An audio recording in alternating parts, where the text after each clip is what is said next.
A few years ago, I felt like I was stuck in a rut.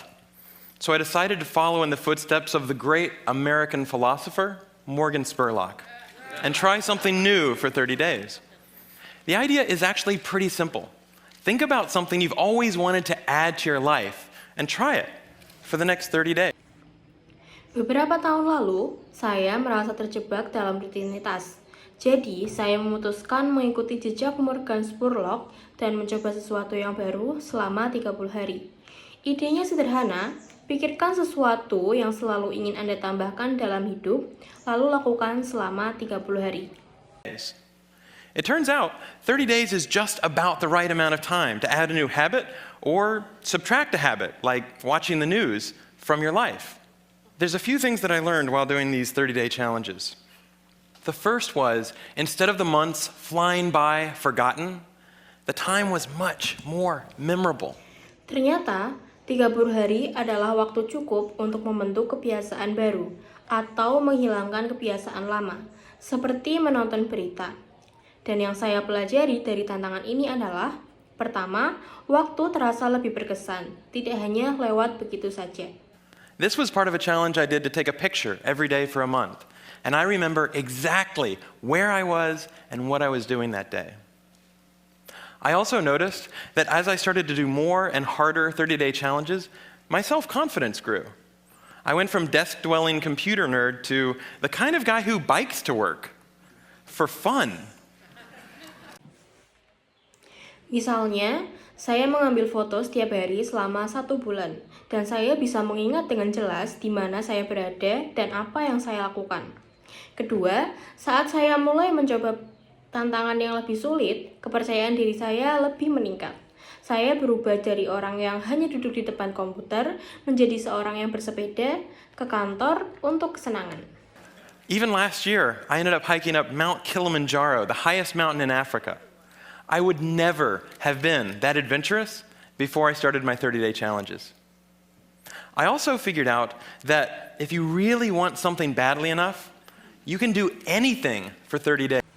Bahkan tahun lalu, saya akhirnya mendaki Gunung Kilimanjaro, gunung tertinggi di Afrika.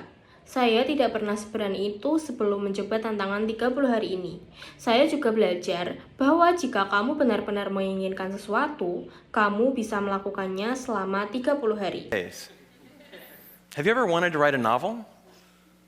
Every November, tens of thousands of people try to write their own 50,000-word novel from scratch in 30 days.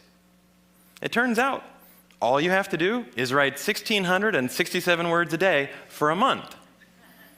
So I did.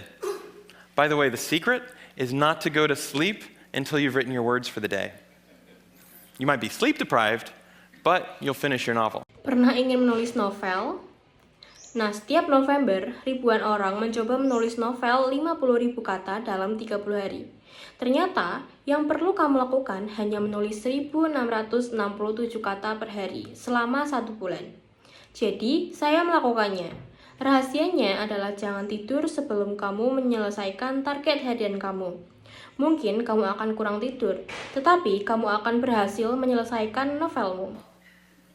Now, is my book the next great American novel? No, I wrote it in a month. It's awful.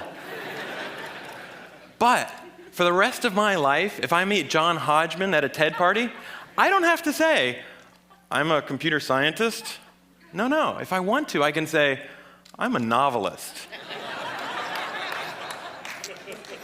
So here's one last thing I'd like to mention.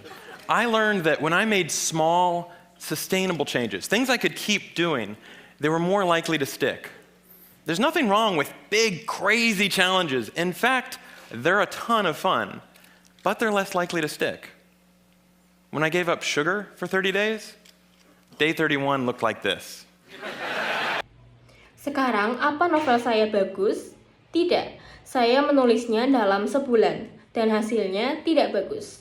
Tetapi sekarang jika saya bertemu dengan John Hodgman di pesta TED, saya tidak perlu mengatakan bahwa saya seorang ilmuwan, tetapi saya bisa mengatakan bahwa saya adalah seorang novelis. Hal terakhir yang saya pelajari adalah bahwa perubahan kecil yang konsisten lebih mungkin bertahan lama. Tantangan besar mungkin menyenangkan, tetapi biasanya tidak bertahan lama. Contohnya, ketika saya berhenti makan gula selama 30 hari, hari ke-31 berakhir seperti ini. Tidak berjalan dengan baik. So here's my question to you. What are you waiting for? I guarantee you the next 30 days are going to pass whether you like it or not. So why not think about something you have always wanted to try and give it a shot for the next 30 days? Thanks. Jadi, pertanyaan saya adalah, apa yang kamu tunggu? Saya jamin 30 hari ke depan akan tetap berlalu, suka atau tidak. Jadi, kenapa tidak mencoba sesuatu yang selalu ingin kamu lakukan selama 30 hari ke depan? Terima kasih.